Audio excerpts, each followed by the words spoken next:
ராகி ரொட்டி எப்படி செய்யணும் பார்க்கலாம் வாங்க. அதுக்கு நான் ராகி ரொட்டிக்கு 1/2 கிலோ ராகி மாவு எடுத்துருக்குறேங்க. அது கூட ஒரு கையளவு முருங்கைக்கீரை சேர்த்துக்கலாங்க.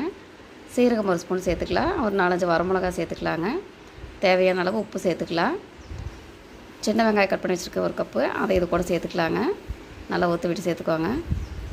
சேர்த்து லைட்டாக தண்ணி தெளித்து நல்லா பிசைச்சு வச்சுக்கலாங்க. இந்த மாதிரி பிசைச்சு வச்சுக்கோங்க. நான் வந்து வாழை இலை இல்லைங்க, அதனால் இந்த எண்ணெய் கவர் எடுத்து கட் பண்ணி இந்த மாதிரி தட்டிட்டு இருக்கிறேங்க. உங்களுக்கு வாழை இலை கிடச்சா வாழை இலை வச்சு இந்த மாதிரி தட்டிக்கலாங்க. தோசைக்கல் அடுப்பில் வச்சுங்க. தோசைக்கல் காஞ்ச உடனே எப்படி கல்லில் சேர்த்துக்கலாங்க. சேர்த்து கடலெண்ணெய் யூஸ் பண்ணிக்கலாங்க. மேலே நல்லா எண்ணெய் தெளித்து விட்டு நல்லா அடுப்பு ஸ்லோவாக வச்சு நல்லா 2 சைடு திருப்பி போட்டு எடுத்துக்கலாங்க. நான் இதை வேக இன்னொரு ரொட்டிக்கு தட்டி வச்சுட்டேன். 2 சைடு நல்லா எண்ணெய் விட்டுக்கலாங்க. எண்ணெய் விட்டு நல்லா வேக வச்சு எடுத்துக்கலாங்க. இது ரொம்ப ஹெல்த்தியானதுங்க, ரொம்ப நல்லதுங்க. இந்த வீடியோ உங்களுக்கு பிடிச்சிருந்துச்சுன்னா லைக் பண்ணுங்கள், ஷேர் பண்ணுங்கள், கமெண்ட் பண்ணுங்கள். மறக்காமல் சப்ஸ்கிரைப் பண்ணுங்கள். நான் வந்து இதுக்கு தொட்டுக்க தேங்காய் சட்னி வச்சுருக்கேன்.